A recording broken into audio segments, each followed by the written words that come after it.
दोस्तों पहले तो मैं आपको एक वीडियो दिखा रहा हूँ जो हिमाचल से आ रहा है। फिर उसके बाद हम अपने सेशन को शुरू करेंगे।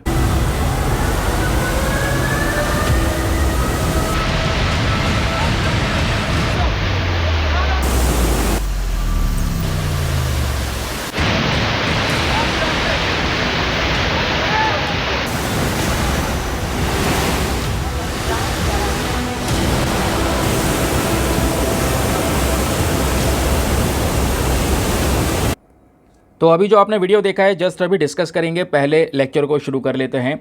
सो hi guys and welcome back to the channel Deepak Yadav education. Welcome to the daily Hindu news and editorial analysis of 2 August 2024। तो गाइज आज है तारीख 2 अगस्त 2024 और है फ्राइडे।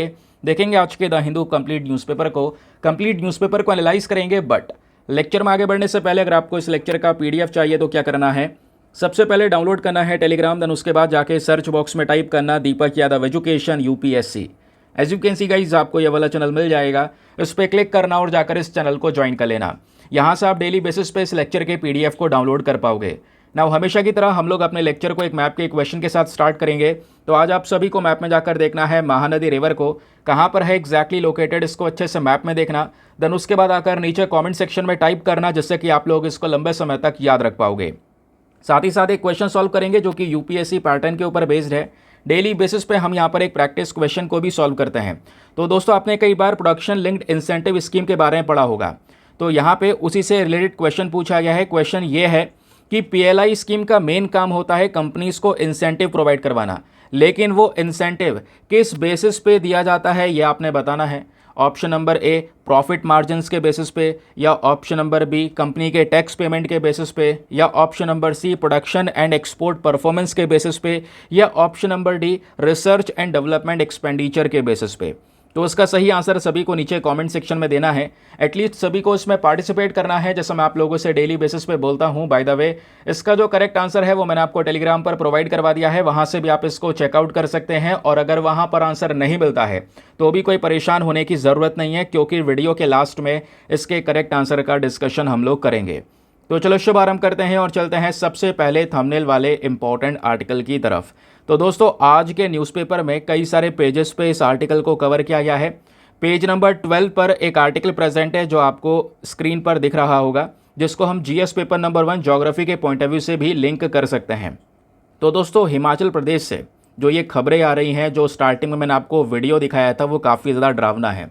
हुआ यह है कि कल हिमाचल प्रदेश के अलग अलग डिस्ट्रिक्ट के अंदर में क्लाउड बर्स्ट नज़र आया। क्लाउड बर्स्ट जिसको हम हिंदी में बादल फटना भी बोल देते हैं।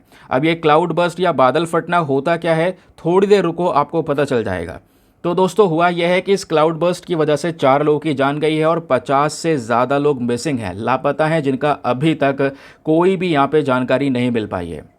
और ये बेसिकली बात हो रही है शिमला की, मंडी की, उसके अलावा यहाँ पे जो कुल्लू डिस्ट्रिक्ट है हिमाचल प्रदेश का, उसकी बात हो रही है, जहाँ पे भयंकर तरीके से यहाँ पे बाढ़ आई है नदियों के अंदर में, जैसा आपने स्टार्टिंग के वीडियो में देखा, प्लस यहाँ पे फ़ोटो में भी आप देख पा रहे होंगे। फिर दोस्तों बताया जा रहा है जो सर्च ऑपरेशन है उसको ऑलरेडी यहाँ पे शुरू कर दिया गया है। जितने भी रिसोर्सेस अवेलेबल हैं सब कुछ यहाँ पे लगाए जा रहे हैं। प्लस वहाँ के जो चीफ मिनिस्टर हैं उनका कहना है कि उन्होंने मदद मांगी है आर्मी की, एयरफोर्स की, क्योंकि इस समय पर दोस्तों हिमाचल प्रदेश एक बड़े ह्यूज लॉस से गुजर रहा है। प्लस एक खतरनाक सिचुएशन ये भी नज़र आ रही है कि आने वाले 36 घंटों के अंदर और भी भयंकर बारिश हो सकती है। ऐसा यहाँ पे कुछ इन्फॉर्मेशन या हमारे पास में जो डेटा है उसके हिसाब से पॉसिबिलिटीज़ नज़र आ रही हैं।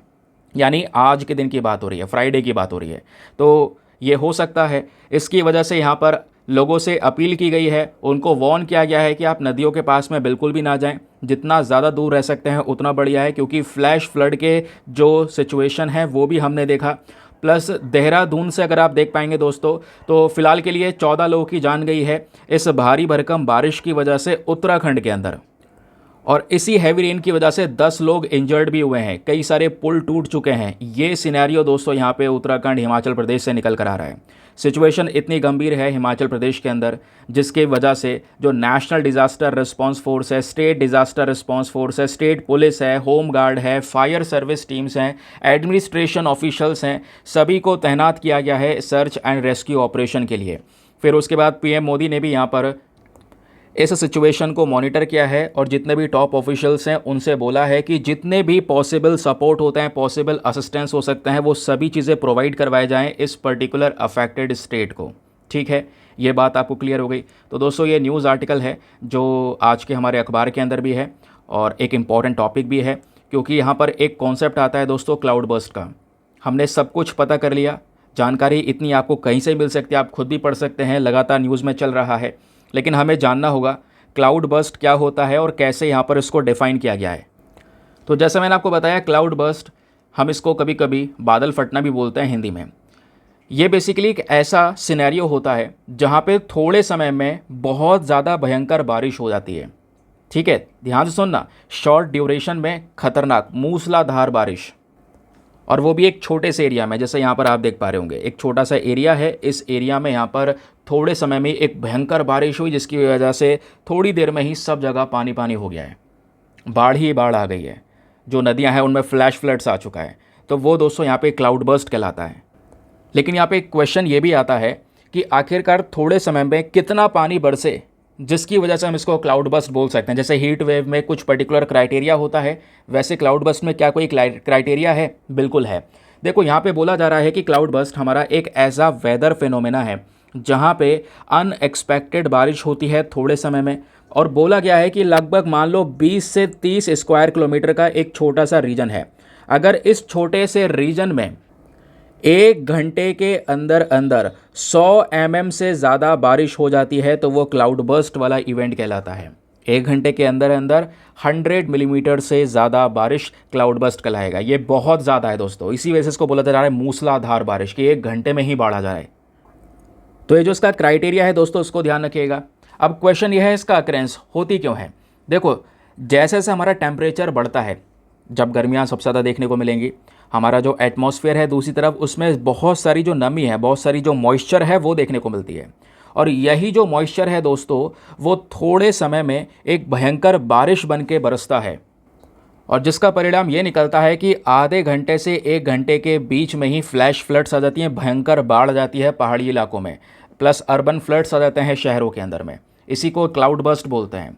तो एट द लास्ट यहाँ पे आपके मन में एक क्वेश्चन आएगा कि अगर मुझसे कोई कह दे कि क्लाउड बर्स्ट और बारिश दोनों एक ही है ना, तो मैं ये बोल सकता हूँ क्या एक है? नहीं दोस्तों, क्लाउड बर्स्ट और रेनफॉल दोनों के बीच में कुछ फ़र्क है, ध्यान से सुनिए।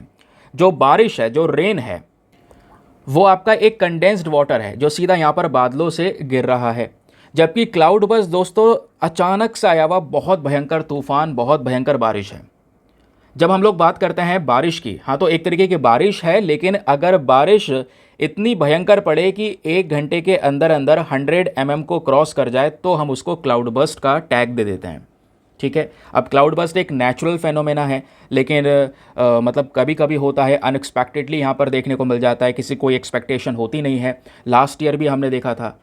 फिर एट द लास्ट एक और सवाल आता है, अगर क्लाउड बर्स्ट आ जाता है तो उसका परिणाम क्या क्या होगा? बहुत खतरनाक परिणाम हो सकते हैं, फ्लैश फ्लड्स आ सकती हैं, जैसे मैंने आपको बताया। अब फ्लड और फ्लैश फ्लड में ही फ़र्क होता है। अब नॉर्मल फ्लड जो है धीरे धीरे बाढ़ बन रही है, वो धीरे धीरे पानी भर रहा है। फ्लैश फ्लड अचानक से यहाँ पर समय नहीं मिल पाया लोगों को, इतनी खतरनाक बाढ़ आ गई, तो वो इसी क्लाउड बर्स्ट की वजह से हो रहा है।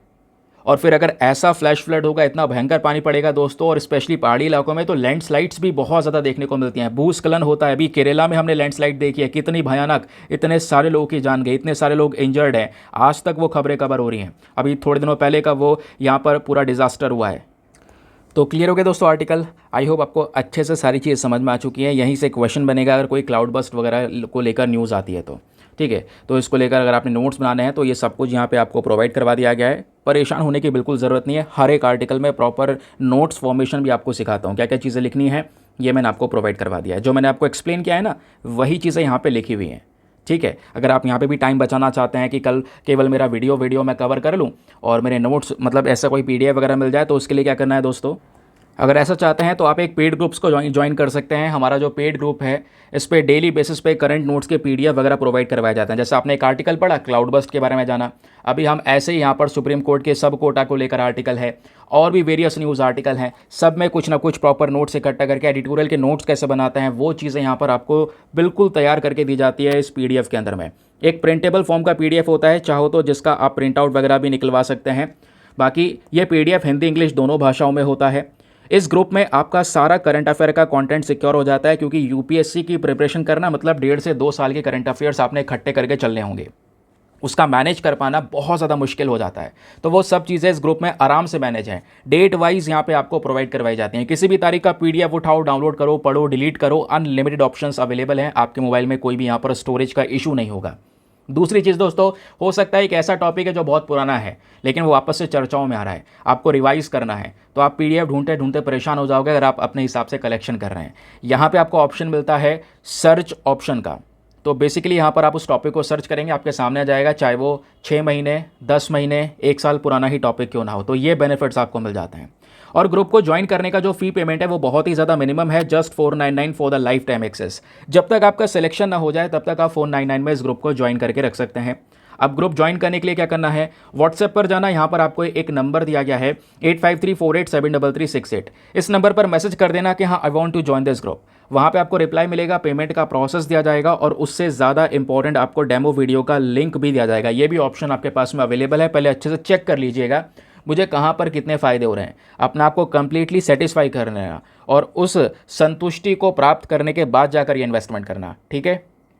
लेकिन एक काम ज़रूर करना है, वो यह है कि वीडियो पे यार जो लाइक का बटन है उसको प्रेस कर दिया करो। 5000 लाइक्स का टारगेट होता है जिसको आप सभी लोग सपोर्ट कर सकते हैं। साथ ही साथ में 6 लाख सब्सक्राइबर का जो मिशन है वो भी आपने जल्द से जल्द पूरा करवाना है, ठीक है। तो मेक श्योर क्या करें, सब्सक्राइब करा करें, क्योंकि यहाँ पे आपको इंपॉर्टेंट न्यूज़ को बहुत ईजी वे में समझाने की मैं कोशिश करता हूँ।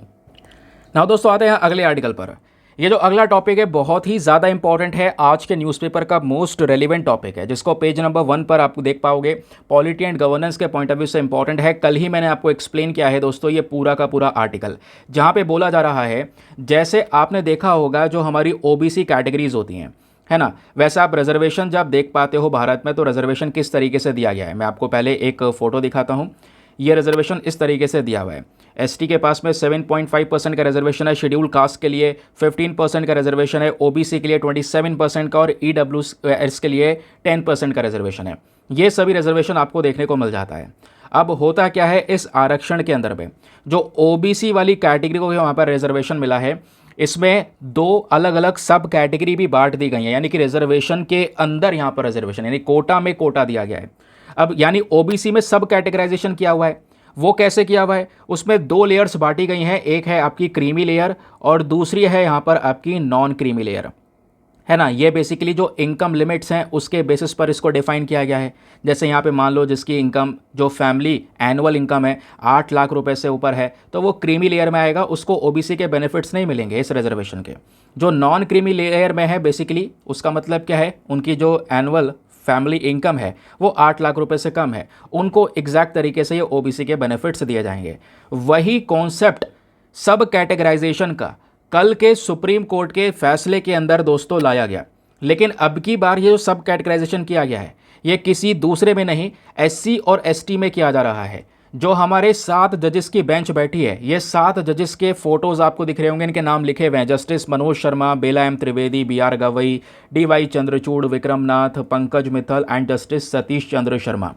तो इन सब जजेस ने मिलकर दोस्तों इस पर्टिकुलर केस को देखा है।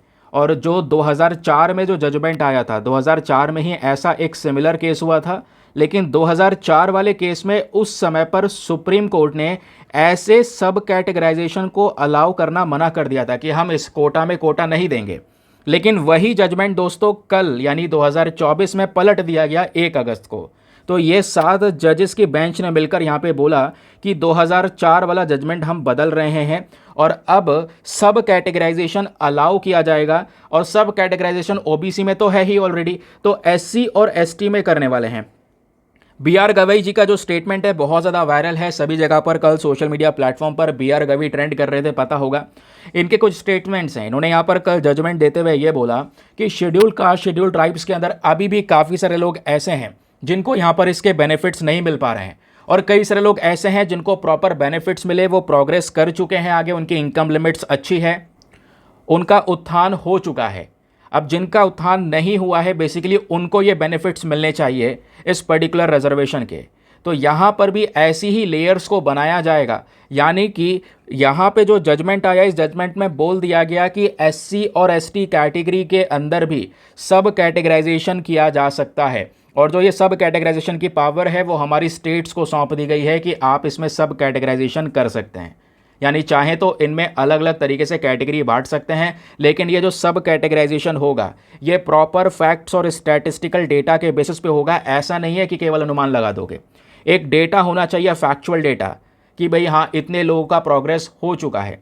अभी इतने लोग ऐसे हैं जिनको कोई बेनिफिट्स नहीं मिल पा रहे हैं, SC ST के अंदर में रहने के बावजूद भी उस रिजर्वेशन के बेनिफिट्स नहीं मिले, उनको यहाँ पर ये बेनिफिट्स मिलने चाहिए, ये यहाँ पर BR गवई जी का कहना है।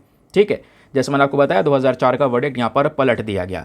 तो यही बोला जा रहा है SC ST के अंदर में सब क्लासिफिकेशन सेपरेट कोटास के लिए अलाउ कर दिया गया है सुप्रीम कोर्ट के माध्यम से कल के दिन। अगर इसके ऊपर और डिटेल से हर एक पॉइंट को समझना है कि 2004 वाला जजमेंट क्या था जो पलटा है, तो दोस्तों यहाँ पर वो समझिए उसके लिए करना क्या है। याद होगा कल ऑलरेडी इस टॉपिक पर वीडियो बना चुका हूँ, कल ये जजमेंट वायरल था तो मैंने सोचा इसके ऊपर वीडियो रिकॉर्ड किया जाए, एक सेपरेट वीडियो बना के डाल दिया है, आप उसको चेक कीजिए दोस्तों। ठीक है, और कई सारे लोग 30,000 से ज़्यादा लोग ऑलरेडी देख चुके हैं। ये कल मैंने लगभग 4:30 बजे के आसपास यहाँ पे टेलीग्राम पर भी आपको इन्फॉर्म कर दिया था, ये अपना टेलीग्राम चैनल है ना। और यहाँ पे मैंने ये लिखा भी था कि इंपॉर्टेंट न्यूज़ कल द हिंदू न्यूज़पेपर में यहाँ आएगी है, तो इसलिए ज़रूर से देखिए। तो इस चैनल पे क्लिक करो, वीडियो आपके सामने आ जाएगा, फटाफट यहाँ पे उस वीडियो को देख लो एक बार, बहुत हेल्प मिलेगी दोस्तों। वहाँ पे और डिटेल्स मैंने शेयर की हुई हैं, या तो मैंने आपको मोटा मोटा जो जजमेंट है वो यहाँ पे बता दिया है, क्योंकि अगर बहुत डिटेल से पढ़ाने लगूंगा अगेन यहाँ पर 20 से 25 मिनट ऑलरेडी खा जाएगा, जो ऑलरेडी हम यहाँ पे एक वीडियो में लगा चुके हैं। ठीक है, फिलहाल के लिए आते हैं नेक्स्ट आर्टिकल पर। अगला आर्टिकल भी एग्जाम के लिए सुपर इंपॉर्टेंट है, ये भी हमारे पेज नंबर 1 पर आज देखने को मिलेगा। इसको इंटरनेशनल न्यूज़ यानी GS paper number 2 international relation के साथ में आप लिंक कर पाएंगे, और ये बहुत ज़्यादा इंपॉर्टेंट खबर है। देखिए आज ना जगह जगह पर सेपरेटली ये वीडियो अपलोड होंगे।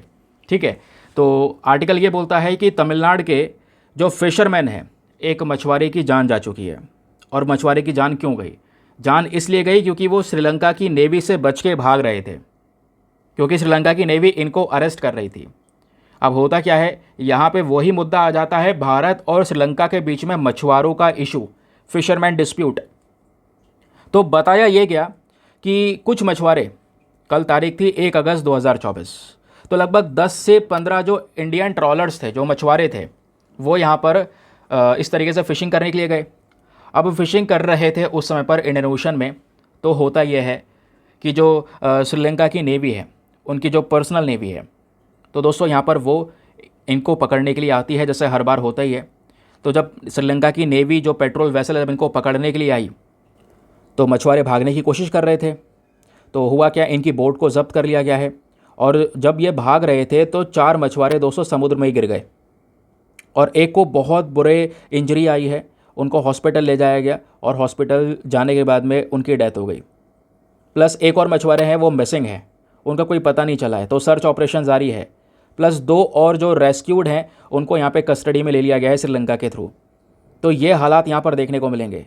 इस वजह से भारत ने जो श्रीलंका के डिप्लोमेट हैं इनको न्यू दिल्ली बुला लिया है, ताकि यहाँ पर इस मुद्दे को उठाया जा सके, और ये जो श्रीलंका ने करा है बेसिकली उसके खिलाफ एक प्रोटेस्ट किया जा सके, क्योंकि ये करना ज़रूरी है। नहीं तो फिर दोस्तों, और पहली बात, ये डिस्प्यूट धीरे धीरे बढ़ता चले जा रहा है। इस डिस्प्यूट पे करंट समय पर सुधार करना ज़रूरी है, नहीं तो मामला आगे और बिगड़ेगा और भारत श्रीलंका के रिलेशंस कंप्लीटली ख़त्म हो जाएंगे, जिसका एडवांटेज चाइना को मिलेगा और वो हमारे लिए फिर दिक्कत बन जाएगी। समझ गए? मामला इतना गंभीर हो चुका है कि जो हमारी फ़िशिंग कम्युनिटी है रामेश्वरम के अंदर में, वो लगातार डिमांड कर रहे हैं कि हमारी भारत सरकार श्रीलंका की नेवी के खिलाफ में एक मर्डर केस को रजिस्टर करे कि उन्होंने यहाँ पे हमारे देश के मछुआरों को मार दिया है। वो ये काम सही तरीके से भी कर सकते थे, लेकिन दोस्तों यहाँ पे जो ये हरकतें हैं वो काफ़ी ज़्यादा बुरी तरह से देखने को मिली हैं। तो ये जो आर्टिकल में चर्चाएं हो रही हैं, इसको थोड़ा सा यहाँ पे आप विस्तार से समझने की कोशिश कीजिए। ये तो मैंने आपको बता दिया कि मछुआरे पहुंचे, श्रीलंका आया पकड़ने के लिए, लेकिन ऐसी इसके पीछे का कारण क्या है? श्रीलंका की नेवी क्यों बार बार यहाँ पे भारत के मछुआरों को पकड़ लेती है? उसके पीछे का रीज़न क्या है? ये मामला कितना गंभीर है? इसका उपाय क्या हो सकता है? आइए वो सब चीज़ें मैं आपको बताता हूँ। ये तो आपने न्यूज़ पढ़ ली केवल, अब रियल जो खबर है वो अब शुरू होती है दोस्तों। तो इंडिया और श्रीलंका के बीच का जो यहाँ पे ये फिशरमैन डिस्प्यूट है, ये अनएंडिंग डिस्प्यूट बन चुका है, समाप्त ही नहीं हो रहा है। हर हफ्ते एक ना एक खबर देखने को मिल जाती है अखबार में, और यहाँ पे बोला जा रहा है कि जो हमारे फिशरमैन हैं वो करंट समय पर काफ़ी परेशानी में है, उनके लिए यहाँ पे कुछ करने की ज़रूरत है। तो क्वेश्चन नंबर 1, आखिरकार कारण क्या क्या है जिसकी वजह से श्रीलंका की जो नेवी है वो हमारे मछुआरों को अरेस्ट कर लेती है। तो पहला कारण है crossing the borders. Indian fisherman करते क्या है दोस्तों, मछली पकड़ते पकड़ते अक्सर वो श्रीलंका के वाटर वाली टेरिटरी में एंटर कर जाते हैं। ठीक है, तो अभी यहाँ पर अगर आप देख पाएंगे तो जैसे ये पर्टिकुलर मैप है, यहाँ पे ऊपर आपको इंडिया नज़र आएगा, ये श्रीलंका हो गया, इसके बीच में ये पाक स्ट्रेट है। यहीं पर तमिलनाडु से जो मछुआरे हैं जब वो फिशिंग करने के लिए उतरते हैं तो हमारी जो इंटरनेशनल बाउंड्री है उसको क्रॉस कर जाते हैं, क्रॉस करके श्रीलंका के वाटर्स में आ जाते हैं। तो श्रीलंका वाले साइड वाले समुद्र के हिस्से में जैसे पहुँचे, श्रीलंका की नेवी उनको पकड़ के ले जाती है अपने देश में, उनकी नाव वगैरह सब जब्त कर लेती है। ये है मुद्दा। तो पहला रीज़न वो बॉर्डर क्रॉस कर जाते हैं। दूसरा रीज़न यह है कि श्रीलंका ये बोलता है कि इंडिया जो है एक डिस्ट्रक्टिव फिशिंग प्रैक्टिस को अपनाता है जो श्रीलंका में बैन है। श्रीलंका बोलता है हमने 2017 जुलाई के महीने से ही बॉटम ट्रॉलिंग को बैन कर रखा है। हमारे देश में तो बैन है, लेकिन यहाँ पर इंडियन फिशरमैन बॉटम ट्रॉलिंग करते हैं हमारे एरिया में, ये श्रीलंका बोलता है। अब बॉटम ट्रॉलिंग क्या होती है दोस्तों, ये देखिए, एक नाव है जिस पे पीछे बड़ा सा जाल बांध दिया गया है और उस जाल को फिर नाव के थ्रू खींचा जाएगा। ठीक है, अब खींचा जाएगा तो इसमें जो समुद्र के अंदर मछलियाँ होंगी वो सब पकड़ी जाएंगी। लेकिन क्या आपको लगता है केवल मछलियाँ ही फंसेंगी इसमें? मछलियों के साथ साथ दूसरे कुछ और एंडेंजर्ड स्पीशीज़ के एक्वेटिक एनिमल्स हो सकते हैं, वो यहाँ पर खतरे में आ सकते हैं। प्लस नदी के अंदर में, समुद्र के अंदर में जो एक्वेटिक प्लांट्स हैं, जो पेड़ पौधे हैं, तो दोस्तों वो भी यहाँ पर ख़त्म हो सकते हैं पूरी तरह से। तो ये वाला मेथड जो है ना, इसको बहुत क्रिटिसाइज़ किया जाता है। तो श्रीलंका ने बोला कि बॉटम ट्रॉलिंग हमने बैन कर दी है, लेकिन इंडियन फिशरमैन यही बॉटम ट्रॉलिंग हमारे एरिया में अपनाते हैं, तो ये इसकी वजह से श्रीलंकन नेवी अरेस्ट कर लेती है उनको। तो ये हुए दो कारण। तीसरा कारण क्या है? तीसरा कारण है जोग्राफिकल कॉन्स्ट्रेंट्स। कहने का मतलब है Tamil Nadu marine fishing regulation act 1983। इस पर्टिकुलर एक्ट के तहत जो इंडियन फिशरमैन है दोस्तों, वो यहाँ पे अपने कोस्ट में, अपने एरिया में यहाँ पर फिशिंग कर सकते हैं। लेकिन दोस्तों यहाँ पे पता है कई बार क्या होता है कि वो ये जो इंटरनेशनल बाउंड्री है उसको क्रॉस कर जाते हैं। अब ऐसा नहीं है जानबूझ के क्रॉस नहीं करते, उन्हें पता है हर बार नेवी अरेस्ट कर लेती है, तो यार बार बार वो इंटरनेशनल बाउंड्री को क्यों क्रॉस करेंगे? वो अनइंटेंशनली, मतलब कि कह सकते हो धोखे में वो बाउंड्री क्रॉस हो जाती है, पता नहीं चलता, कोई यहाँ पर टैग वगैरह है ही नहीं कि भाई यहाँ से आगे नहीं जाना है, पता नहीं चलता, वो उनकी टेरिटरी में एंटर कर जाते हैं।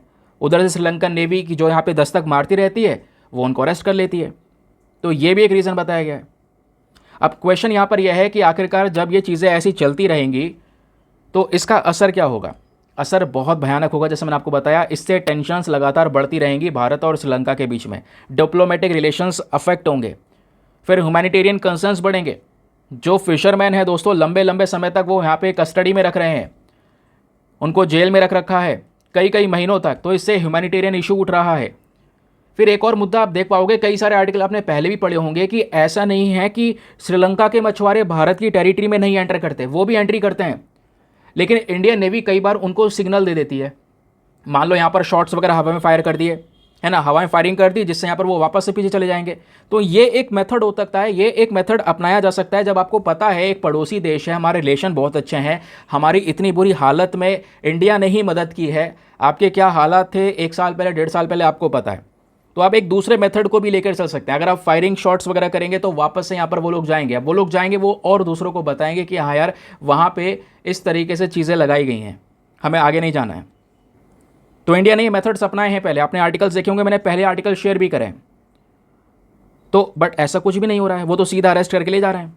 तो टेंशन बढ़ रही है, ह्यूमैनिटेरियन कंसर्न बढ़ रहे हैं। तीसरा, फाइनेंशियल लॉस हो रहा है लगातार, और उसका असर मैंने बोला संबंध में पड़ेंगे दोनों देशों के, और उसका फ़ायदा चाइना उठाएगा, क्योंकि फिर श्रीलंका को मदद की ज़रूरत पड़ेगी तो यहाँ पर वो सीधा चाइना के पास जाएगा।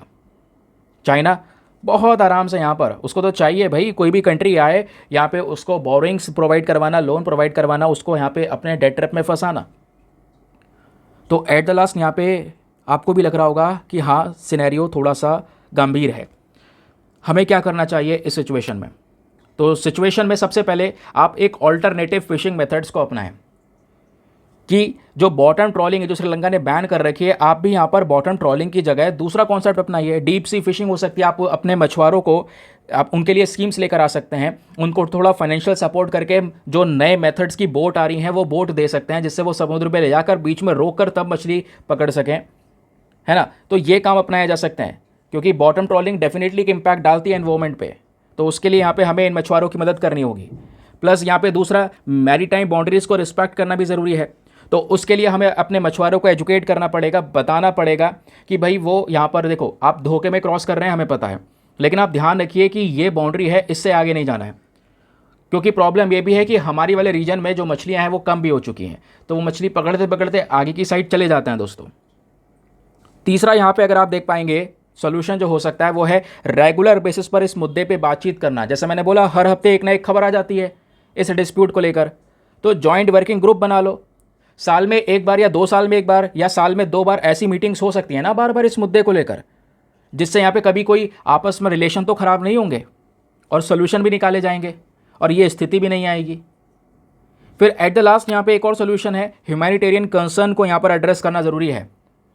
क्योंकि यहाँ पर दोस्तों एक मानवता को भी ध्यान में रखना है। जो हमारे फिशरमैन हैं, उनके परिवार हैं, ऐसा ना हो फिशरमैन के साथ में उनके जो मानव अधिकार हैं वो छीन लिए जाएं, ये बहुत बुरा रहेगा। समझ गए? चलिए, तो ये था यहाँ पर पर्टिकुलर आर्टिकल, इसके पीछे का डिटेल्स, ये सब डिटेल्स आपको पीडीएफ में मिल जाएंगी। आगे आते हैं नेक्स्ट आर्टिकल पर। देन उसके बाद दोस्तों आते हैं पेज नंबर 12 के ऊपर। एक और बहुत ज़्यादा इंपॉर्टेंट न्यूज़ है जिसको हम अपने जीएस पेपर नंबर 2 पॉलिटी के पॉइंट ऑफ व्यू से लिंक कर सकते हैं। क्या बात हो रही है कि जो हमारे स्टेट्स हैं यानी कि राज्य सरकारें हैं, वो डायरेक्टली चावल खरीद सकती हैं हमारे फूड कॉरपोरेशन ऑफ इंडिया से। ये बात हमारे फूड मिनिस्टर ने बोली है, इस वजह से यहाँ पर यह आर्टिकल चर्चाओं में। अब आर्टिकल में क्या क्या एक्सप्लेन किया गया है, आइए बहुत ही ज़्यादा विस्तार से और ऐसा समझेंगे जो कि एग्ज़ाम में बहुत हेल्प करे। तो दोस्तों यहाँ पर जैसे मैंने बोला कि हमारा एक मेन मिशन है 6 लाख सब्सक्राइबर को पूरा करना। तो कई सारे लोग ऐसे हैं जो वीडियोस देखते हैं, सब्सक्राइब नहीं करते हैं, तो यार मेक श्योर क्या करो, चैनल को सब्सक्राइब कर लिया करो, ठीक है, ताकि आपको सभी अपडेट्स टाइम पर मिले। सब्सक्राइब करने के साथ साथ नोटिफिकेशन पर जब आप क्लिक करेंगे तो ऑल वाले ऑप्शन को ऑन कर लेना, तभी आपको सारे अपडेट्स टाइम पर मिलते रहेंगे, ठीक है। चलिए अब मैटर समझते हैं हुआ क्या है। हमारे union food and consumer affairs minister Prahlad Joshi साहब, इन्होंने कल के दिन एक बड़ा अनाउंसमेंट किया। अनाउंसमेंट ये किया कि राज्य सरकारें डायरेक्टली चावल खरीदना चाहती हैं तो खरीद सकती हैं हमारे फूड कॉरपोरेशन ऑफ इंडिया से under the open market sale scheme, ठीक है। अभी मतलब पिछले कुछ समय पर काफ़ी विवाद हुआ था, स्टेट्स के पास में ये नहीं दिया जा रहा था क्योंकि शॉर्टेज था। अब क्या है, अब सेंट्रल गवर्नमेंट कहती है कि ये डिसीजन इसलिए लिया गया है, हमारे पास में सरप्लस स्टॉक है, हमारे पास में एक्स्ट्रा चावल रखा हुआ है फूड कॉरपोरेशन ऑफ इंडिया के भंडारों में, तो खरीदिए आप अगर चाहिए तो, और ऑलरेडी हम सस्ता देंगे, ठीक है। ये यहाँ भाई बात बोली गई। साथ ही साथ में आपको पता है एक स्कीम ऑलरेडी चल रही है PMGKAY, प्रधानमंत्री गरीब कल्याण अन्न योजना, जहाँ पर 5 किलोग्राम फ्री में यहाँ पर जो अनाज है वो दिया जा रहा है ना। सभी को पता है राशन में यहाँ पर ये अनाज दिया जा रहा है। तो बोला यहाँ पर ये भी क्या है कि अगर स्टेट गवर्नमेंट इस स्कीम के तहत यहाँ पर ये अनाज परचेज़ करना चाहती हैं, परचेज़ कर सकती हैं। जो यहाँ पे कॉस्ट है लगभग पर कुंटल के हिसाब से, पहले जो कॉस्ट लगती थी वो 2900 रुपीज़ की थी, अभी पर कुंटल हम आपको यहाँ पे कम की प्रोवाइड करवाएंगे, यानी कि 2800 रुपये पर कुंटल के हिसाब से यहाँ पर आप परचेज़ कर सकते हैं। तो कम पैसा दे के ही आपको यहाँ पर ये मिल जाएगा।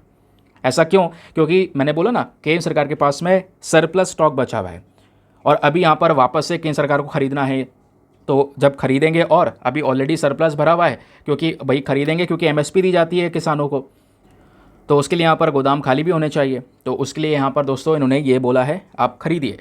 तो सेंट्रल गवर्नमेंट ये बोलती है कि इस तरीके जो फ्री में अनाज दिया जा रहा है लगभग 81 करोड़ से ज़्यादा बेनिफिशरीज़ को, ये आने वाले 5 साल के लिए इस तरीके से ये बेनिफिट्स मिलते रहेंगे। और ये स्कीम लागू हुई है 1 जनवरी 2024 से, तो आने वाले 5 ईयर्स तक इस तरीके का ये बेनिफिट मिलता रहेगा, जिसके लिए सरकार 11.8 लाख करोड़ रुपीज़ यहाँ पर खर्चेगी। फिर मेंशन ये भी किया गया है कि स्टेट्स अगर ये परचेज़ करना चाहती हैं तो उनको पहले हिस्सा लेना पड़ेगा ऑक्शनिंग के अंदर में, ठीक है, जहाँ पे बोली लगाई जाएगी ताकि वो इस एडिशनल स्टॉक को परचेज़ कर सकें। और केंद्र सरकार 16 और आइटम्स को दोस्तों इसमें लेकर आने वाली है प्राइस मॉनिटरिंग सिस्टम के अंदर में, ठीक है। ये बात यहाँ पर मेंशन की गई।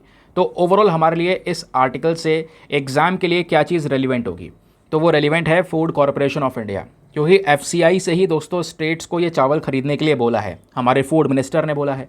क्या है FCI, इसका रोल एंड रिस्पॉन्सिबिलिटी क्या है, वेरी वेरी इंपॉर्टेंट टॉपिक। चलिए बताता हूँ बहुत सिंपल शब्दों में। तो दोस्तों अगर एग्जामिनेशन के पॉइंट ऑफ व्यू से आपसे पूछा जाए फूड कॉरपोरेशन ऑफ इंडिया के बारे में, तो क्या क्या क्वेश्चन बन सकते हैं। ध्यान रखनी ये बॉडी इसलिए भी इंपॉर्टेंट है क्योंकि देखो आज तो आर्टिकल कवर किया, इससे पहले अभी थोड़े दिनों पहले इसका जो 60वां फाउंडेशन डे है दोस्तों वो भी यहाँ पर मनाया गया और उसको हमारे फूड मिनिस्टर ने अटेंड भी किया, इस वजह से भी रेलिवेंट है। फूड कॉरपोरेशन ऑफ इंडिया एक प्रकार की स्टैचुअरी बॉडी है।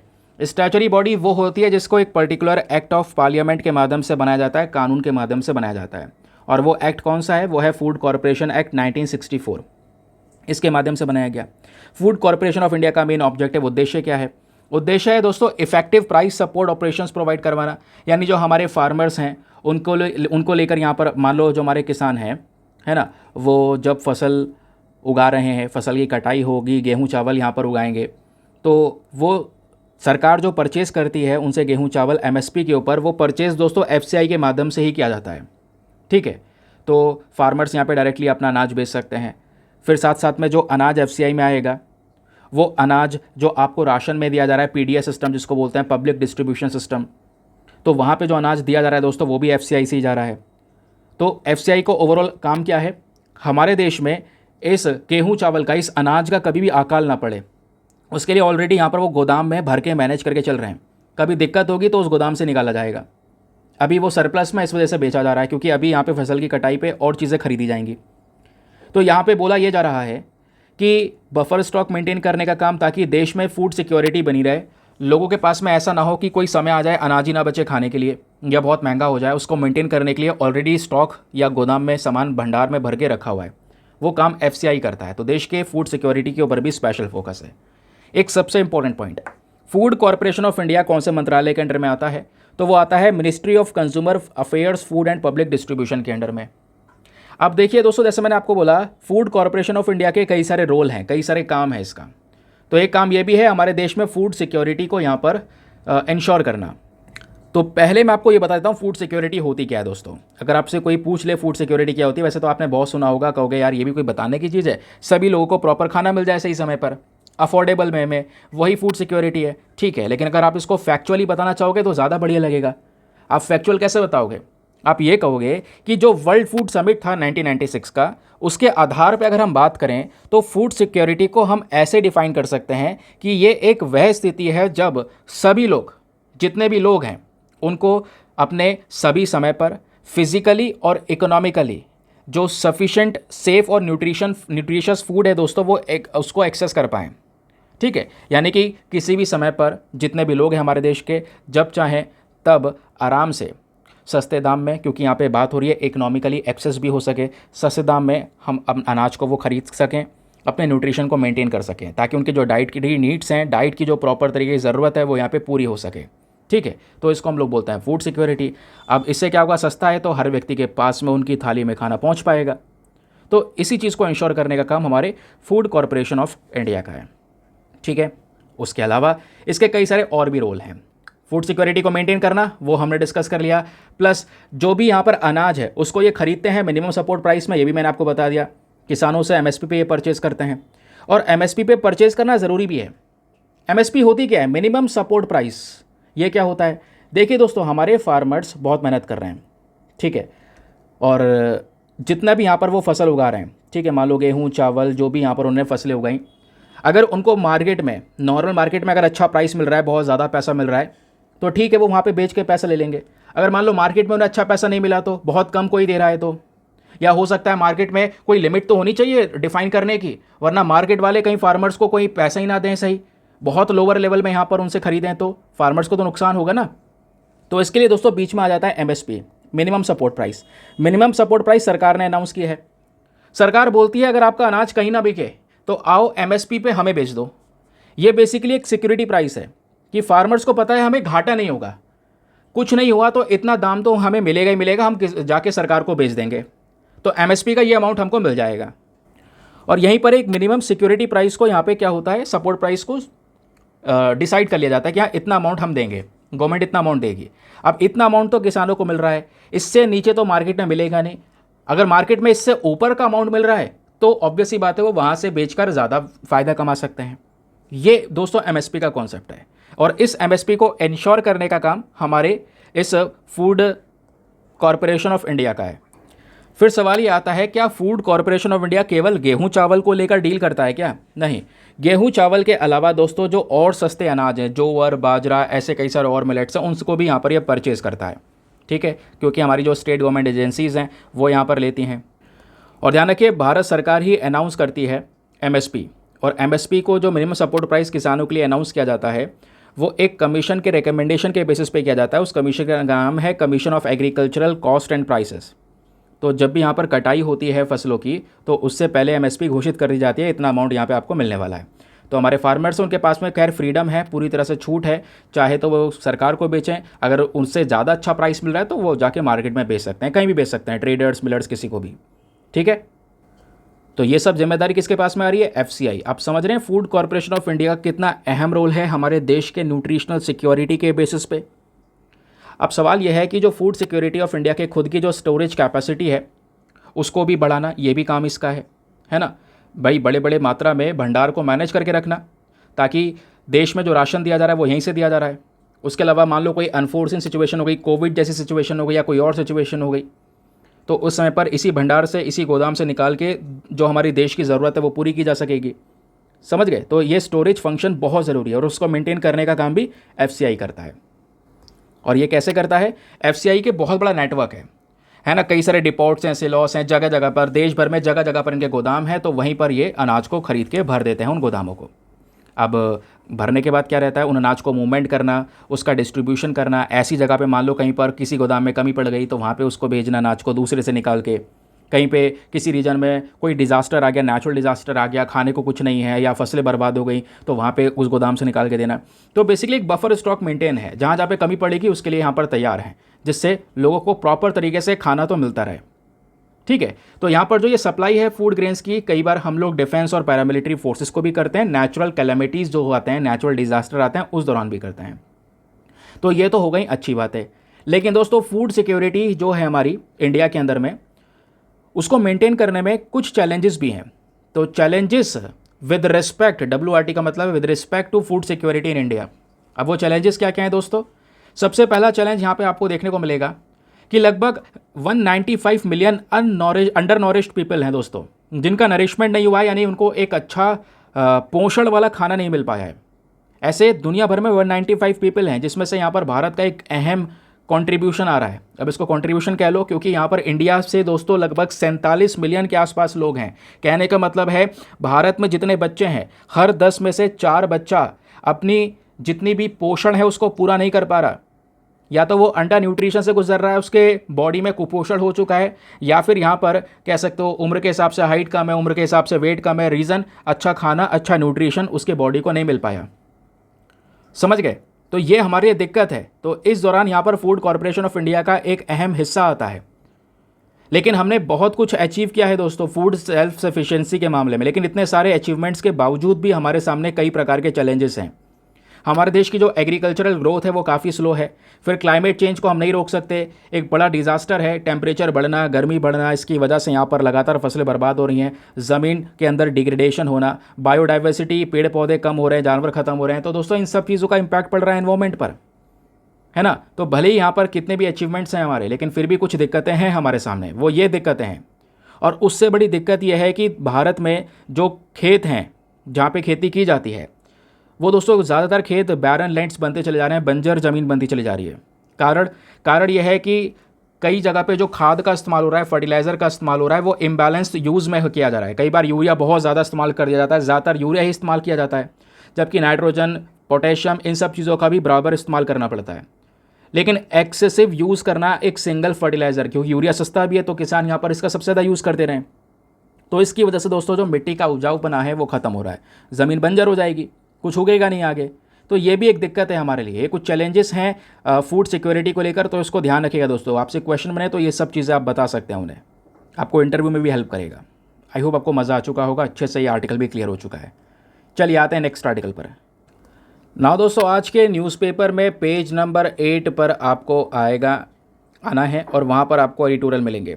तो आते हैं हम फाइनली अपने एडिटोरियल डिस्कशन पे। आज का एडिटोरियल डिस्कशन बहुत बहुत बहुत ज़्यादा इंपॉर्टेंट है। इस वाले एडिटोरियल के अंदर में राइटर बात करता है मनी बिल के बारे में और उससे संबंधित समस्याओं के बारे में। राइटर बोलते हैं कि पूरा देश सुप्रीम कोर्ट के एक बड़े जजमेंट का इंतज़ार कर रहा है, और वो जजमेंट आएगा मनी बिल को लेकर, क्योंकि मनी बिल के तहत क्या हो रहा है, कुछ कॉन्स्टिट्यूशन के अगेंस्ट में काम चल रहा है ना। तो कॉन्स्टिट्यूशन के अगेंस्ट में मतलब मनी बिल के तहत कई सारे और भी नॉर्मल बिल पास करवाए जा रहे हैं, जिससे कि राज्यसभा की वैल्यू ख़त्म हो रही है। तो वैसे यहाँ पे अगर आप देख पाओगे कोई भी बिल अगर हमें पार्लियामेंट में पास करना होता है तो राज्यसभा लोकसभा दोनों से पास होना जरूरी है। पहले लोकसभा से पास होगा फिर राज्यसभा के पास जाएगा, ताकि डिबेट्स हो सकें अच्छे से, ज़्यादा से ज़्यादा बढ़िया कानून लेकर आ सकें हम देश के लिए। लेकिन मनी बिल यहाँ पर क्या कर रहा है, मतलब मनी बिल का कॉन्सेप्ट तो है लेकिन इसके तहत जो यहाँ पर काम हो रहे हैं करंट समय पर वो गलत हो रहे हैं, क्योंकि उन कामों की वजह से राज्यसभा की वैल्यू खत्म हो रही है। तो राइटर क्या बोलते हैं प्लस सुप्रीम कोर्ट का क्या पर्टिकुलर ऑर्डर है, बहुत विस्तार से और बहुत ही सिंपल करके आपको समझाऊंगा, क्योंकि कई बार लोगों को इसमें कन्फ्यूजन भी रहने वाला है। देन उसके बाद में अगला जो हमारा एडिटोरियल होने वाला है दोस्तों वो होगा ब्रॉडकास्टिंग बिल को लेकर। तो जो ब्रॉडकास्टिंग सर्विस रेगुलेशन बिल 2023 कह लो या 2024 कह लो, तो ये जो नियम है दोस्तों यहाँ पे बोला जा रहा है जो कंटेंट क्रिएटर्स हैं, यूट्यूबर्स हैं, करंट अफेयर्स प्रोग्राम्स हैं, है ना, इन सब चीज़ों को रेगुलेट किया जाएगा इस बिल से। तो ये जो बिल है क्या चीज़ें यहाँ पर हमें बताता है वो भी मैं आपको एक्सप्लेन करूँगा। पहले हम शुरुआत करेंगे दोस्तों अपने इस पर्टिकुलर मनी बिल वाले आर्टिकल के साथ में।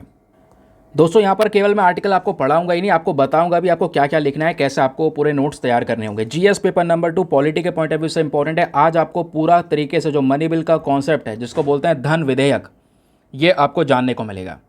ठीक है, क्या इंपॉर्टेंस है मनी बिल का।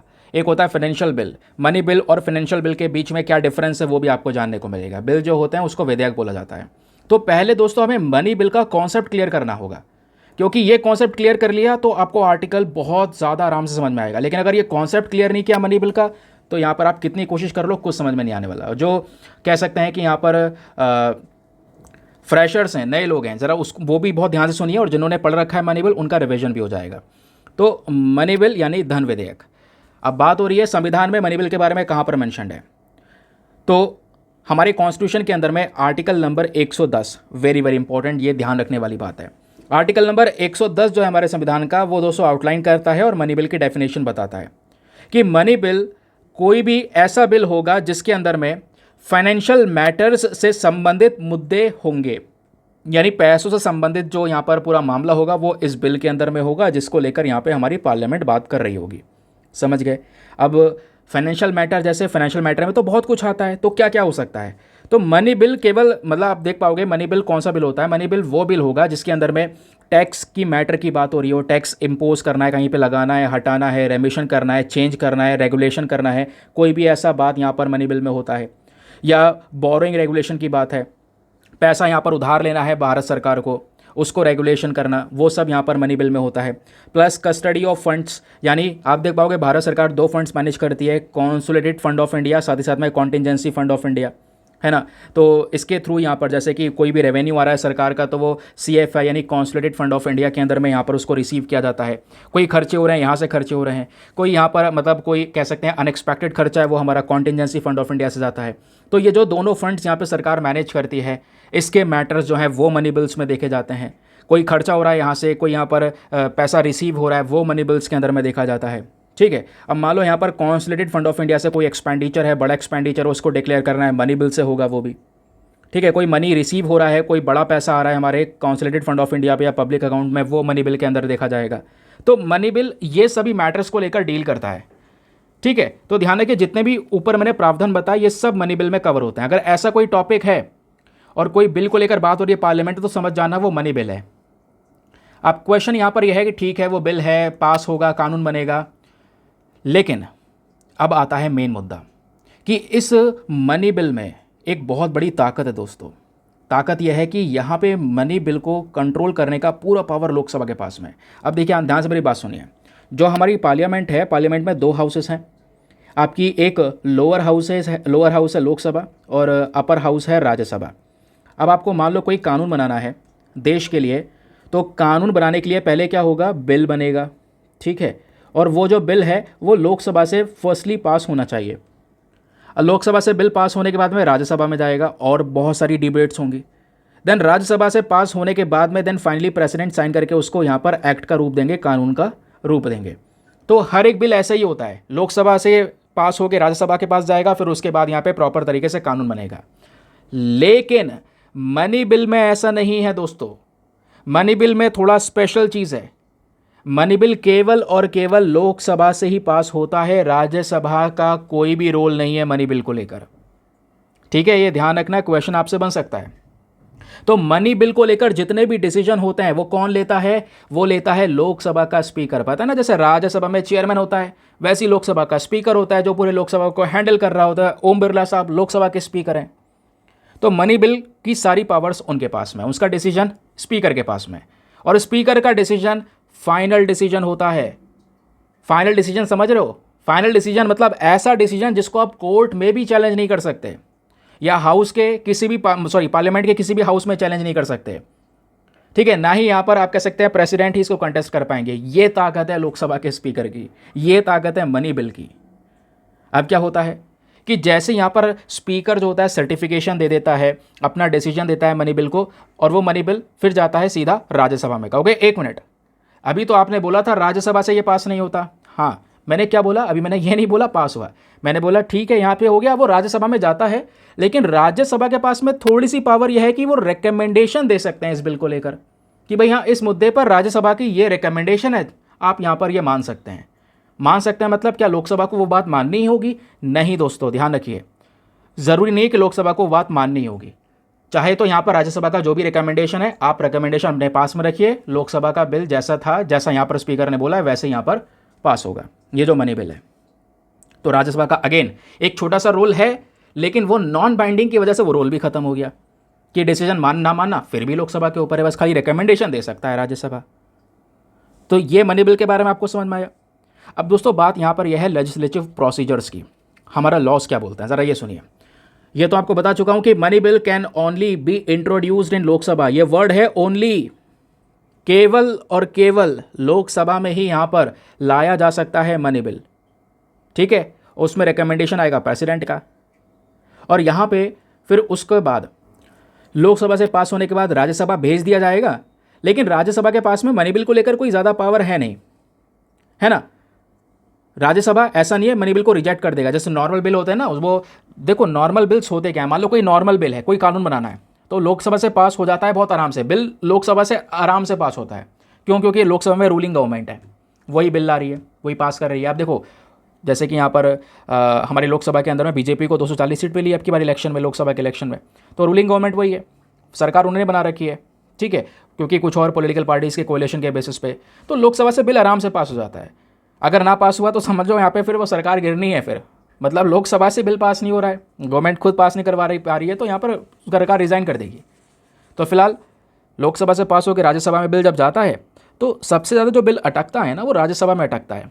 और यहाँ पे आप देख पाओगे राज्यसभा का रोल ही खत्म है मनी बिल के अंदर में, क्योंकि मनी बिल को लेकर राज्यसभा के पास में लिमिटेड पावर्स हैं। राज्यसभा ना ही, जब राज्यसभा के पास में जाएगा ये बिल, तो ना ही उसको रिजेक्ट कर सकता है, ना ही उसमें बदलाव कर सकता है, वो केवल और केवल रिकमेंडेशन दे सकता है कि भाई हमारी ये मान सकते हैं आप, है ना। और राज्यसभा को 14 दिन के अंदर अंदर वो बिल रिटर्न करना होगा। अब रिकमेंडेशन जो आई है वो लोकसभा एक्सेप्ट करे या रिजेक्ट करे, वो लोकसभा के ऊपर है। लोकसभा मान लो रिकमेंडेशन एक्सेप्ट कर लेता है तो बिल को यहाँ पे थोड़ा मॉडिफाई कर दिया जाएगा, नहीं एक्सेप्ट करता है तो उसको रिजेक्ट करके ओरिजिनल फॉर्म में जैसा बिल राज्यसभा में गया था वैसे ही यहाँ पर वापस से उसको ओरिजिनल फॉर्म में पास कर दिया जाएगा। यह है मनी बिल। अब जब ये सब कुछ हो जाएगा, एक बार मान लो मनी बिल सब जगह प्रेजेंट हो गया, तो प्रेसिडेंट के पास जाएगा। अब प्रेसिडेंट या तो यहाँ पे मनी बिल को अप्रूवल दे देंगे कि हाँ ठीक है आपका बिल है, या तो यहाँ पे उसको रोक के रख लेंगे अपने पास। ठीक है, लेकिन यहाँ पे होता यह है उसको वापस से रिटर्न नहीं कर सकते, जैसे नॉर्मल बिल को रिटर्न कर देते हैं। तो होता यह है कि जनरली जो प्रेसिडेंट है वो मनी बिल को अप्रूवल दे देते हैं। क्यों? क्योंकि लोकसभा में रूलिंग गवर्नमेंट है, कोई बिल मनी बिल आ रहा है, प्रॉपर तरीके से पास हुआ, प्रेसिडेंट भी यहाँ पे रूलिंग गवर्नमेंट का बैठा है, तो जनरली यहाँ पर मनी बिल्स पास हो ही जाते हैं। समझ गए? क्योंकि मनी बिल इंट्रोड्यूस जो किया गया था, लाया गया था, वो भी प्रेसिडेंट की परमिशन के बेसिस पे लाया गया था, तो उसमें कोई दिक्कत आती नहीं है।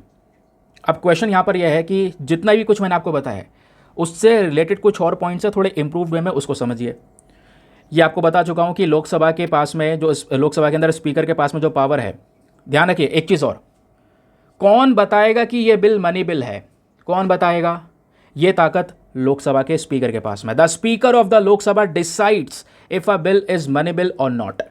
ये बात हमारे कॉन्स्टिट्यूशन के अंदर में आर्टिकल 110 क्लॉज 3 के अंदर में मेंशन की गई है, और उन्होंने बोल दिया मनी बिल तो मनी बिल है, उनका डिसीजन बिल्कुल फाइनल है, कहीं चैलेंज नहीं हो सकता, बता चुका हूँ आपको। अब मनी बिल के रेस्पेक्ट में राज्यसभा के पास पावर्स क्या है वो आपको बता ही दिया मैंने, कि भाई आर्टिकल 109 क्लॉज 1 ये बोलता है कि मनी बिल राज्यसभा में इंट्रोड्यूस नहीं होगा, बस भेज दिया जाएगा। रिकमेंडेशन सब मैटर वो डिस्कस कर चुके हैं, वापस से वो रिपीटेड है। ठीक है। अब दोस्तों मनी बिल से ही रिलेटेड एक और बिल होता है जिसको बोलते हैं फिनांस बिल। अब ये फिनांस बिल क्या है? जनरल सेंस में अगर हम बात करें, कोई भी बिल ऐसा है जहां पर कमाई और खर्चे की बात हो रही है, फाइनेंशियल स्टेटस की बात हो रही है, आपका फिनांस बिल है। तो मनी बिल भी एक प्रकार का फाइनेंशियल बिल ही होता है, लेकिन दोनों में फर्क होते हैं, ध्यान रखिए। क्योंकि दोनों में फर्क यह है, मनी बिल एक तरीके का फाइनेंशियल बिल है। कहने का मतलब है कि हर एक मनी बिल फाइनेंशियल बिल तो होगा, लेकिन फाइनेंशियल बिल मनी बिल नहीं हो सकता, क्योंकि दोनों की जो कंडीशंस है वो अलग अलग डिफाइन की गई हैं। मनी बिल को ताकत मिल रही है article 110 clause A to G से, उसमें जो चीज़ें डिफाइंड है, अगर वो कुछ चीज़ें बिल में है तो मनी बिल कहलाएगा। ठीक है, तो ध्यान रखिए। बाकी फाइनेंशियल बिल जो है, इसकी रिस्पॉन्सिबिलिटी होती है फिजिकल मैटर्स को हैंडल करना, सरकार के जो खर्चे हैं, रेवेन्यू है बेसिकली यहाँ पर उसको देखना, लेकिन इसकी पावर्स को अलग से डिफाइन किया गया है। फिर भी इनके बीच में डिफ्रेंसिएशन है, ध्यान रखिएगा। समझ गए? अब आगे आते हैं। अब क्वेश्चन यह है कि ठीक है सर, आपने बता तो दिया मनी बिल फाइनेंशियल बिल होता है, लेकिन हर फाइनेंशियल बिल मनी बिल नहीं हो सकता।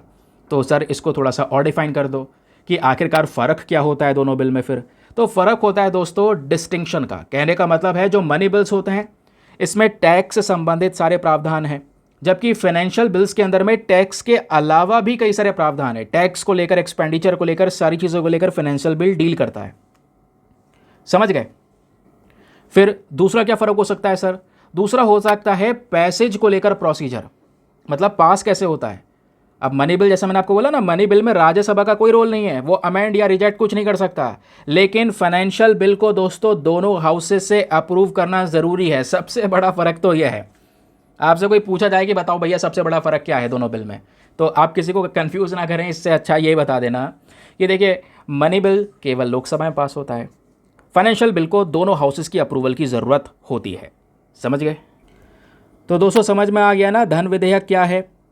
अब जो राइटर हमारे एडिटोरियल में बात कर रहे हैं वो क्या है कि सुप्रीम कोर्ट का एक बड़े जजमेंट का इंतज़ार है पूरे देश को। अब वो जजमेंट क्या होना चाहिए? हमारे चीफ जस्टिस ऑफ इंडिया ने इस मैटर को देखा भी है और अग्री कर दिया है कि देखो कुछ टाइम में, यानी कुछ दिनों में बड़ा मैटर आने वाला है मनी बिल को लेकर। ध्यान सुनना, पहले ही मैंने आपको बता दिया है। चीफ जस्टिस ऑफ इंडिया ने अग्री किया और ये बोला कि देखिए मनी बिल का यूज़ करके दूसरे कुछ और अमेंडमेंट्स करे जा रहे हैं पार्लियामेंट के अंदर में, कुछ और बदलाव करे जा रहे हैं, और ये जो मुद्दा है बहुत ज़रूरी है उठाना, और ये एक बहुत चिंताजनक विषय है। क्योंकि यहाँ पर क्या हो रहा है, कोई भी बिल है, मान लो कोई कानून बनाना है, तो आपने उसको एज अ मनी बिल दिखा के पास करवा दिया और राज्यसभा का रोल ख़त्म कर दिया। तो यहाँ पर बेसिकली क्या हो रहा है, चालाकी से राज्यसभा का रोल ख़त्म हो रहा है, और राज्यसभा का रोल ख़त्म हो गया, लोकसभा में तो केवल रूलिंग पार्टी है, तो उनके हिसाब से हर चीज़ चलेगी। तो इस बेसिस पे बोला जा रहा है जो आर्टिकल 110 है कॉन्स्टिट्यूशन का, मनी बिल वाला, इसका वॉयलेशन हो रहा है। क्योंकि मनी बिल में आप हर एक चीज़ डील नहीं कर सकते, क्योंकि यहाँ पे बोला जा रहा है कुछ कुछ कानून हैं जो मनी बिल के तौर पर डेजिग्नेट करके पास करवाए जा रहे हैं, वो गलत है। अब यहाँ पर सुप्रीम कोर्ट बोलता है काफ़ी सारी चिंताएं हैं मनी बिल को लेकर। सबसे पहली वाली चिंता यह है राज्यसभा का जो स्टेटस है वो ख़त्म हो रहा है। प्राइमरी कंसर्न यही है, क्योंकि मनी बिल, जैसे मैंने बोला कि कोई भी बिल है, अब मनी बिल केवल लोकसभा में रहता है ना। अब होता यह है कि मान लीजिए जब हम लोग बात करते हैं पार्लियामेंट की, आप जब भी पार्लियामेंट का टॉपिक पढ़ते हैं अपने पॉलिटी में, तो एक फीचर पढ़ते हैं, feature of parliament, feature of constitution, तो वो बाइकैमरल नेचर में है। बाइकैमरलिज्म होता है नहीं होता है? बाइकैमरलिज्म का मतलब है भैया हमारे पास में दो हाउसेस हैं, एक राज्यसभा एक लोकसभा है, दोनों का अहम रोल है। यहाँ पे आप क्या कर रहे हो, राज्यसभा को पूरी तरह से अंडरमाइन कर रहे हो, केवल मनी बिल का इस्तेमाल करके लॉज पास करने की कोशिश की जा रही है। तो ये जो पर्टिकुलर चीज़ है दोस्तों, ये गलत है। समझ गए? क्यों? क्योंकि अगर आप केवल किसी बिल को मनी बिल के तौर पर पास करने की कोशिश करेंगे तो इससे होगा क्या, राज्यसभा की जो पावर है, क्योंकि राज्यसभा ना ही मनी बिल को अमेंड कर सकता ना ही रिजेक्ट कर सकता, तो आप यहाँ पे आराम से पास कर दोगे। और राज्यसभा में भयंकर डिबेट होती है, जो सबसे कॉम्प्रहेंसिव डिबेट होती है किसी बिल को लेकर राज्यसभा में होती है, उसको वापस से देखा जाता है अच्छे से। बट ये तो सब कुछ खत्म हो गया। समझ गए? तो राइटर बोलते हैं कि जो ये सब चीज़ें हो रही हैं ना, ये आर्टिकल 110 का वायलेशन है। क्योंकि आर्टिकल 110 क्या बोलता है कि मनी बिल को जब आप देख पाओगे दोस्तों, तो इसमें कुछ मैटर्स आते हैं, वो मैटर्स मैंने आपको बताया, टैक्स का matter, contingency fund of India, consolidated fund of India, ये मैटर्स आते हैं। और आप इनसे हट के कुछ दूसरी कहानी को आप ऐसे बिल में लाकर पास करवा रहे हैं जो इसके प्रावधान में है ही नहीं, तो वो तो आर्टिकल 110 का वोलेशन है, क्योंकि आर्टिकल 110 तो क्लियरली बताया था भैया ये चीज़ें होंगी बिल में, तभी वो मनी बिल कहलाएगा। आपने इससे बाहर की चीज़ इसमें ऐड कर दी, तो ये उल्लंघन है। समझ गए? अब क्वेश्चन ये है कि क्या कोई ऐसा केस हुआ है क्या जिस वजह से ये चर्चाएं हो रही हैं? हाँ दोस्तों, कुछ केसेस हैं जिसको लेकर ये चिंताएं व्यक्त की गई हैं। राइटर बोलते हैं पहला केस है आधार एक्ट। ये एक्ट है Aadhaar targeted delivery of financial and other subsidies benefits and services act 2016। 2016 का ये कानून है जिसको as a money bill classify किया गया, जबकि मनी बिल से संबंधित जो प्रावधान है हमारे 110 में, आर्टिकल 110 में है ना, उस प्रावधान में से दोस्तों इस वाले आर्टिकल का कोई लेना देना नहीं है, लेकिन इसको as a money bill classify किया गया और यहाँ पर इसको लेकर काफ़ी कंट्रोवर्सीज होने लगी, इसको पास करवाने की कोशिश की। अब 2018 में सुप्रीम कोर्ट ने यहाँ पर आधार का जो लॉ था, इसकी जो कॉन्स्टिट्यूशनैलिटी थी, उसको यहाँ पे सपोर्ट किया। और जो ये एक्ट है इसका मेन पर्पस क्या था कि जो सब्सिडीज़ हैं, बेनिफिट्स हैं यहाँ पर, वो सब चीज़ें यहाँ पे प्रोवाइड करवाना। ठीक है, जो भी एक्सपेंडिचर होंगे हमारे कंसोलिडेटेड फंड ऑफ इंडिया से, वो सब यहाँ पर मनी बिल से ही होगा। और मनी बिल का सारा पावर हमारे लोकसभा के पास में है अगेन, तो राज्यसभा का रूल ख़त्म हो गया। तो यहाँ पर यही बोला गया। फिलहाल के लिए यहाँ पर इस एक्ट को अप्रूवल दे दिया गया था, क्योंकि भाई इस एक्ट में जो खर्चा होगा वो कंसोलिडेटेड फंड ऑफ इंडिया से होगा। इस चक्कर में क्योंकि अब सीएफआई से खर्चा होने वाला है इस कानून के तहत, तो इसको as a money bill pass करना होगा, क्योंकि मैंने आपको बताया था सीएफआई के मैटर मनी बिल के तौर पर देखे जाएंगे। लेकिन ये पुराना वाला जजमेंट था 2018 का दोस्तों, लेकिन अभी करंट के समय पर जो हमारे चीफ जस्टिस ऑफ इंडिया हैं, अब ये 2018 में तो चीफ जस्टिस नहीं थे, डीवाई चंद्रचूड़ जी ने ये मैटर उठाया। वो ये बोलते हैं कि देखिए यहाँ पर ऑब्जर्व करना, और ये जो मनी बिल वाला रास्ता अपनाया जा रहा है, ये कहीं ना कहीं हमारे संविधान के प्रोसेस को अब्यूज़ किया जा रहा है, मिसयूज़ किया जा रहा है, गलत उपयोग हो रहा है। और आधार एक्ट के साथ साथ दूसरा दोस्तों जो फिनांस एक्ट है 2017 का, ये भी हुआ। फिनांस एक्ट 2017 में लेकर आया गया। इसके तहत दोस्तों काफ़ी सारे अमेंडमेंट्स करे गए, काफ़ी सारे एक्ट में, ठीक है, बहुत सारे कानूनों में चेंजेस करे गए। और जो पावर है यहाँ पर जो सरकार की, कि वो रूल्स वगैरह लेकर आ सकते हैं ट्राइब्यूनल्स के लिए, जो कोर्ट की तरह काम करते हैं, उनकी सर्विसेज के लिए, उनके मेंबर्स के लिए, ये सब चीज़ें लाई गई। तो यहाँ पर एक पिटिशनर थे, उन्होंने यहाँ पर इस फाइनेंस एक्ट 2017 को चैलेंज किया और उन्होंने ये बोला कि भैया इस एक्ट को हटाओ, क्योंकि इसको as a money bill treat किया जा रहा है, जबकि इस वाले एक्ट में जो भी प्रोविजंस हैं इनका कोई भी कनेक्शन है ही नहीं आर्टिकल 110 से, जो हमारे मनी बिल की बात करता है। फिर 2019 में दोस्तों एक केस हुआ, Roger Matthew versus south India bank limited. 5 जज की बेंच बैठी, उन्होंने यहाँ पर आप कह सकते हैं ये जो मनी बिल का पूरा मुद्दा है ये 7 जज की बेंच को सौंप दिया कि 7 जज की बेंच देखेगी इसे। तब से अभी तक ये मैटर देखा ही नहीं गया। इसलिए तो बोला जा रहा है हमारे देश को एक बड़े कानून का या बड़े ऑर्डर का इंतज़ार है, और बड़ा ऑर्डर आ सकता है, क्योंकि अभी यहाँ पे बोला जा रहा है ये मनी बिल का जो लॉ है इसको सुप्रीम कोर्ट सुनवाई करेगा, इसकी जल्दी सुनवाई करेगा। 7 जज की बेंच के पास में केस जाएगा, वो इसको यहाँ पर हैंडल करेंगे। ऐसे ही दोस्तों पीएमएलए एक्ट के साथ में भी हुआ, prevention of money laundering act, जो ब्लैक मनी को वाइट मनी में कन्वर्ट किया जाता है उसको बोलते हैं मनी लॉन्ड्रिंग। इसको रोकने के लिए हमारे पास में प्रॉपर एक लॉ है, तो इस लॉ में कुछ चेंजेस करे गए और चेंजेस करके इसको as a money bill pass किया गया। तो अगेन इस मनी बिल को पास करने से क्या हुआ, एनफोर्समेंट जो ईडी वगैरह इसकी पावर्स बढ़ाई जा रही थी, अरेस्ट करने की ताकत इसकी बढ़ा रहे थे, रेड मारने की ताकत बढ़ गई। तो सुप्रीम कोर्ट ने यहाँ पर वैसे इन अमेंडमेंट्स को अप्रूव किया, बोला कि ठीक है लीगैलिटी ठीक है इसकी, लेकिन क्वेश्चन ये उठता है क्या इसको as a money bill pass करना चाहिए था। फिलहाल अभी मैटर यही है कि 7 जज की बेंच इसको देखेगी, तो जल्दी यहाँ पर जो ये मनी बिल का क्वेश्चन है एक सुप्रीम कोर्ट में नज़र आ सकता है। ठीक है, ये आपको क्लियर हो गया। अब सवाल यह है कि चलो as a money bill treat कर भी दिया तो क्या हुआ, कुछ हो गया क्या? नहीं दोस्तों, यहाँ पे बोला जा रहा है इसके कई सारे कॉन्सिक्वेंसेस हो सकते हैं। राइटर बोलते हैं सबसे पहला यह है कि ये एक सबसे बड़ा लीगल चैलेंज है। आप किसी बिल को मिस क्लासीफाई कर रहे हो, जो मनी बिल नहीं होना चाहिए था, जिसका कोई लेना देना नहीं है आर्टिकल 110 से, आपने उसको एज अ मनी बिल बनाया और यहाँ पर इसी से एक लीगल बैटल शुरू हो गई। और यहाँ पे आपने सीधा बिना राज्यसभा का कोई रोल अपनाए उसको कानून बनाने की कोशिश की, तो ये एक लीगल चैलेंज है। दूसरा लेजिस्लेटिव प्रोसीजर, क्योंकि यहाँ पे मनी बिल का जो इस्तेमाल होता है दोस्तों, वो यहाँ पे क्या होगा, इससे गवर्नमेंट जो रूलिंग गवर्नमेंट है उसकी ताकत बढ़ेगी, वो राज्यसभा को बार बार बाईपास कर देंगे, धीरे धीरे करके और भी कुछ ना कुछ बिल्स आएंगे, उसको भी एज अ मनी बिल लाया जाएगा, तो राज्यसभा की पावर समाप्त हो जाएगी। जहाँ राज्यसभा की पावर समाप्त हुई वहाँ पे हमारा जो कॉन्स्टिट्यूशन का फीचर है बाइकैमरलिज्म वो ख़त्म हुआ। कॉन्स्टिट्यूशन के अंदर में कई सारी चीज़ें बेकार हो जाएंगी। फिर दूसरी बात आती है पब्लिक ट्रस्ट की। भाई मनी बिल को लेकर कई सारी कंट्रोवर्सीज देखने को मिलती हैं, है ना, क्योंकि यहाँ पे अगर किसी नॉर्मल बिल को आप as a money bill treat करके उसको पास करवाओगे तो कुछ भी यहाँ पर ज़्यादा कार्रवाई या डिबेट्स वगैरह होंगी नहीं, तो इससे यहाँ पे जो पब्लिक ट्रस्ट है वो मेंटेन नहीं हो पाएगा। और सबसे बड़ी बात दोस्तों, इंडियन डेमोक्रेसी पर फिर सवाल उठने लगेंगे। क्यों? क्योंकि कोई भी बिल जिसको कानून बनाना है उस पर जितनी डिबेट होगी उतना ज़्यादा अच्छा है, हर कोई व्यक्ति अपना पॉइंट ऑफ व्यू रख सकता है। अब केवल लोकसभा में ही यहाँ पर होगा काम और सरकार पास कर ही देगी, लोकसभा से बिल पास हो ही जाएगा, एक्ट बन जाएगा, किसी का कोई रोल ही नहीं है। तो चल रही जो डिबेट्स हैं या जुडिशियल रिव्यू वगैरह है, जुडिशरी का रोल खत्म हो जाएगा। तो ये जो मनी बिल है दोस्तों, इससे जो बैलेंस ऑफ पावर है लोकसभा राज्यसभा वो बिगड़ जाएगा। और जहाँ बैलेंस ऑफ पावर बिगड़ा वहीं पर डेमोक्रेसी पर सवाल उठने लगेंगे कि आप कानून बना रहे हो, कोई डिबेट नहीं हो रही, कुछ नहीं हो रही, गवर्नमेंट अपने हिसाब से कर रही है, कोई क्वेश्चन करने वाला नहीं है, कोर्ट के पास जुडिशियल रिव्यू नहीं है, तो फिर है क्या? तो ये क्वेश्चनिंग होने लगेगी। बाकी मनी बिल होता क्या ये मैं आपको एक्सप्लेन कर ही चुका हूँ। तो ये था दोस्तों हमारा पूरा एडिटोरियल। आई होप आपको मज़ा आया होगा, बहुत अच्छे से हर एक चीज़ मैंने आपको एक्सप्लेन करने की कोशिश की है। अगर समझ में आया है तो मेक श्योर करें लाइक के बटन को प्रेस करें और 7,000 लाइक्स के टारगेट को पूरा करें। अब दोस्तों यार हमारे पास में एक और एडिटोरियल है। अब यार इस एडिटोरियल में बहुत टाइम लगने वाला है, 10 से 15 मिनट खाएगा जैसे इस आर्टिकल ने खाया। तो इसको मैं कल ही डिस्कस करूंगा आपके सामने। प्रॉपर नोट्स तो मैंने प्रोवाइड करवा दिए हैं आपको, पीडीएफ में मिल जाएंगे, बाकी टेलीग्राम पे भी डलवा दूंगा, तो उसको आप चेक कर सकते हैं। बाकी ये पूरा डिटेल तैयार कर लिया, लेकिन इसको बहुत समय लग जाएगा यार समझने में, तो इस वजह से वीडियो ऑलरेडी डिले हो चुका है और काफ़ी आर्टिकल हमने कवर कर लिए हैं। तो एक लौता एडिटोरियल रह जा रहा है, इसको हम कल नहीं तो परसों कवर कर लेंगे, ठीक है। आपको पता है कोई आर्टिकल स्किप नहीं होता है, आज नहीं तो कल में कवर हो ही जाता है। बाकी आगे आते हैं और चलते हैं वर्ड ऑफ द डे के ऊपर में। आज का वर्ड ऑफ द डे क्या है? वर्ड ऑफ द डे है फोल्डरोल। तो ये फोल्डरोल क्या है दोस्तों? फोल्डरोल का मतलब होता है यहाँ पर नॉनसेंस, केवल बकवास करना, ठीक है, या फिर मूर्खतापूर्ण बातें करना, यहाँ पे बकवास विचार होना, इसको यहाँ पर हम एज अ फोल्डरोल देख लेते हैं।